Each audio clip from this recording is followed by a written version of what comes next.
क्या स्थिति बनेगी फिर अब 2023 2023 के चुनाव में हम 200 सीट पार ला रहे हैं। हम हर मुद्दे पे जनता के खरे उतरे हैं, चाहे कोई भी मुद्दा हो, चाहे महंगाई का मुद्दा हो। मध्य प्रदेश के अंदर महंगाई बहुत कम है, बहुत कम है, अन्य राज्यों की अपेक्षा कम है, और इतनी महंगाई भी नहीं है। आप तो यूपी से महंगाई है, देखिए वो तो टैक्स की बातें हैं, और टैक्स अभी कम भी होंगे। तो दोनों राज्यों में सरकार है। नहीं, पूर्व में भी टैक्स कम हुए थे, अभी भी टैक्स कम होंगे। उनका जो अपनी मीटिंग में पेट्रोलियम मंत्री और जो ऊपर की कैबिनेट की बैठक होगी केंद्र की, उसके अनुसार होगा, फिर कम होगा, ऐसा नहीं है। नमस्कार, आप देखें राजधानी समाचार। और उमरिया भाजपा युवा मोर्चा के जिला अध्यक्ष हमारे साथ हैं अमित सिंह जी ने। जी। अमित सिंह जी हमारे साथ हैं। और भारतीय जनता पार्टी की जो रणनीति बनाई जा रही 2023 चुनाव को लेकर, लगातार जेपी नड्डा जी, अमित शाह जी मध्य प्रदेश में भी आ रहे हैं। क्या है 18 में स्थिति, सही नीति भाजपा की? काफ़ी सीटें, कुछ सीटें कम, स्थिति अच्छी थी, ऐसा हम सिरे से नकार नहीं सकते हैं। 18 में हमारा वोट परसेंटेज भी बढ़ा था, युवाओं के अधिक मत मिले थे हमको। 2023 का चुनाव भारतीय जनता पार्टी 200 पार के लक्ष्य से लड़ रही है। हमारी युवा मोर्चा की पूरी मध्य प्रदेश टीम की इकाई का एक एक हिस्सा, एक एक कार्यकर्ता बूथ स्तर तक जा रहा है। अभी प्रधानमंत्री जी के 9 वर्ष पूरे होने पर हमने महाजनसंपर्क अभियान के तहत मंडल स्तर, जिला स्तर, विधानसभा स्तर, पंचायत स्तर तक हम पहुँचे हैं। और जो हमारे देश के यशस्वी प्रधानमंत्री जी हैं, उनकी जन कल्याणकारी जो योजनाएं हैं, हमने लोगों को, अंतिम छोर के व्यक्ति को उससे रूबरू करवाया। थोड़ी अपन चुनाव पर चर्चा करें, क्योंकि अभी योजनाएं तो हो ही रही हैं। जी। लाडली बहना भाजपा पार्टी लेके आई है, तो नारी सम्मान कांग्रेस लेके आ गई। देखिए, हमने तो दिया है, वो तो देने का वादा कर रहे हैं। 2008 के 18 के समय में भी कमलनाथ जी बोले बेरोजगारी को दूर करेंगे, किसान कर्ज माफ़ी होगी, कहाँ कुछ हुआ? बिजली के बिल माफ़ होंगे, कुछ भी नहीं हुआ। हमने तो दिया, लाडली बहना योजना में हमने दिया है, वो तो देने की बात कर रहे हैं, हमने प्रैक्टिकल करके दिखाया है। तो ऐसा कुछ झूठ भारतीय जनता पार्टी कार्यकर्ता और प्रदेश के मुखिया नहीं बोलते, वो छलावा करते हैं। कलंकनाथ है, कपटनाथ है, और मिस्टर बंटाधारी, सबकी टीम मिलके एक प्रदेश में एक तरह का छलावा करने का कार्य करती है। कांग्रेस आरोप लगा रही है कि अगर 1,00,000 रुपये का लाडली बहना को मिल भी रहे हैं, तो सिलेंडर महंगाई में और गैस, ये तमाम चीज़ें महंगी हैं। ऐसा कुछ नहीं है, सिलेंडर के रेट की नहीं है मध्य प्रदेश। देखिए, महंगाई इतनी पूरे ऑल ओवर, आप पूरे देश की, आप अगर राज्यों की स्थिति को लेंगे तो मध्य प्रदेश में इतनी ज़्यादा कोई महंगाई नहीं है। अभी आप टमाटर की बात करते हो तो कोई, ये तो क्षेत्रीय एक मुद्दा है जो महीने 10 दिन 15 दिन रहने वाला है। और कोई भी आम जनमानस को सिलेंडर के रेट भी अभी कम होने वाले हैं। तेल, डीजल, पेट्रोल रेट कम होने वाले हैं, सिलेंडर के रेट कम होंगे, आगामी समय में कम होंगे। इसके लिए केंद्र सरकार योजना बना रही है।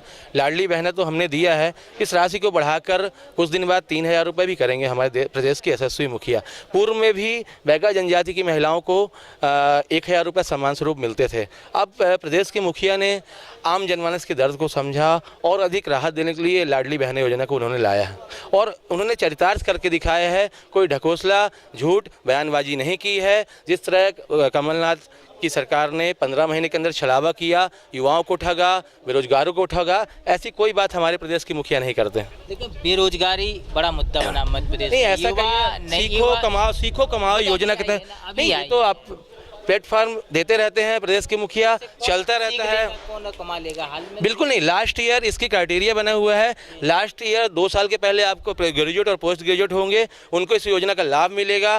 पहले हम कोई डिग्री डिप्लोमा लेते थे, अपेंडिक्स करने जाते थे, तो केवल उस संस्थान से हमको 6,000 8,000 रुपये मिलते थे। अब जो वो संस्थान देगा उसका एक हिस्सा, उसका डबल हमारे प्रदेश के मुखिया देंगे, जिससे उनको काम करने में असुविधा नहीं होगी। जब उनकी एक निश्चित वेतन तय हो जाएगी तो उनकी योजना का लाभ बंद हो जाएगा। कर्जा माफी का बड़ा मुद्दा था 2018 में, कर्जा माफी पे ही कांग्रेस सरकार आई थी। फिर से वो कर्जा माफी का मुद्दा लेके आ रही। आपको तो झूठ और छलावा की राजनीति उन्होंने की है, वो अभी भी कर रहे हैं। लाडली बहना के 1,500 रुपये देने के नाम पे कर रहे हैं, बेरोजगारी के नाम पे कर रहे हैं, महंगाई कम करने के नाम पे कर रहे हैं। 16 महीने में आपने देखा क्या कम किया उन्होंने? क्या किसका कर्ज माफ हुआ? कितने सिलेंडर के रेट कितने कम हुए? कितने योजना है मध्य प्रदेश में जो कांग्रेस लाई थी, भाजपा भी उसको पसंद कर रही है, गौशालाओं की योजना। कमलनाथ, गौशाला योजना भाजपा ने पूर्व में भी चलाई थी, वो कांग्रेस की दी हुई योजना नहीं थी। हमारी पूरे मध्य प्रदेश में बहुत सी गौशालाएं चल रही हैं। आप उसका कांग्रेस बताते हैं कि हमारी योजना है। नहीं, वो केवल बताते हैं, हम करते हैं। उन्होंने केवल बताने का काम किया, हमने बनी फील्ड में काम हमने किया है। आप हमारा इतिहास उठा के देखिए, पूरे मध्य प्रदेश के 52 जिले को इतिहास उठा के देखिए, आपको कहाँ कहाँ गौशाला चल रही है पूरी जानकारी मिलेगी। एक बड़े प्रोजेक्ट भी तैयार किए गए हैं। कांग्रेस ने केवल बताया है कि हम गौशाला निर्माण करेंगे, ये करेंगे। वर्तमान में स्थिति हर गली हर चौराहे पे गाय माता बैठी हैं, कोई भी गौशाला में नहीं मिलेगी, किसी भी चौराहे पे चली जाए आप। देखिए पूरे मध्य प्रदेश में हर जगह पे तो गौशाला नहीं है, कहीं कहीं जितना प्रोजेक्ट तैयार हो तो वहाँ पे गौशाला हैं और इनको नियमित रूप से कांजी हाउस वगैरह की व्यवस्था भी की गई है। अब ये हम लोग का हमारे अधिकार के साथ साथ कुछ हमारे कर्तव्य भी होते हैं। ये हमारे कर्तव्य है कि हम अपने जानवरों को अपने घर में रखें, क्योंकि हमको जब अधिकार मिले तो हमारा कर्तव्य भी होता है। क्या स्थिति बनेगी फिर अब 2023 के चुनाव में हम 200 सीट पार ला रहे हैं। हम हर मुद्दे पे जनता के खरे उतरे हैं, चाहे कोई भी मुद्दा हो, चाहे महंगाई का मुद्दा हो। मध्य प्रदेश के अंदर महंगाई बहुत कम है, बहुत कम है, अन्य राज्यों की अपेक्षा कम है, और इतनी महंगाई भी नहीं है। आप तो यूपी से महंगाई है, देखिए वो तो टैक्स की बातें हैं, और टैक्स अभी कम भी होंगे। तो दोनों राज्य में सरकार है। नहीं, पूर्व में भी टैक्स कम हुए थे, अभी भी टैक्स कम होंगे। उनका जो अपनी मीटिंग में पेट्रोलियम मंत्री और जो ऊपर की कैबिनेट की बैठक होगी केंद्र की, उसके अनुसार होगा, फिर कम होगा, ऐसा नहीं है। युवा मोर्चा कितनी सीटें मांग रही है मध्य प्रदेश विधानसभा चुनाव? युवा मोर्चा की हम ये नहीं बोले हम मांग रहे हैं, देगी पार्टी कितनी? बिल्कुल देगी। जो उस लायक होगा, जिसकी युवाओं के बीच में पकड़ होगी, जो जीतने लायक होगा, उसको युवा मोर्चा टिकट देगा। ये शीर्ष नेतृत्व का मामला है। हम केवल अपने काम के जरिए अपनी दावेदारी दिखा सकते हैं। भारतीय जनता पार्टी में कोई दावेदार नहीं होता है, हम अपना काम दिखाते हैं, वो खुद चयनित कर लेते हैं। आप जीत सकते हैं, हमको टिकट देंगे, और निश्चित ही युवाओं को 50% सीट मिलेंगी पूरे मध्य प्रदेश में। 50% भाजपा पार्टी देगी? उनके कार्य के अनुसार जो जीतने लायक होंगे उनको मिलेगी। फिर जब 50% युवा मोर्चा को चली जाएंगे तो फिर तो बहुत 50% में और भी युवा, मतलब अब 40 साल 42 साल तक के हैं, अभी भी पूर्व में मंत्री हैं, युवा मंत्री भी हैं। हमारे खुद के प्रभारी मंत्री रामकिशोर काबरे जी 42 से 43 साल के हैं, 44 साल के। तो बनेस्टी हो गई हिसाब से। हाँ ठीक है, अब युवा का क्राइटेरिया कुछ होता नहीं है।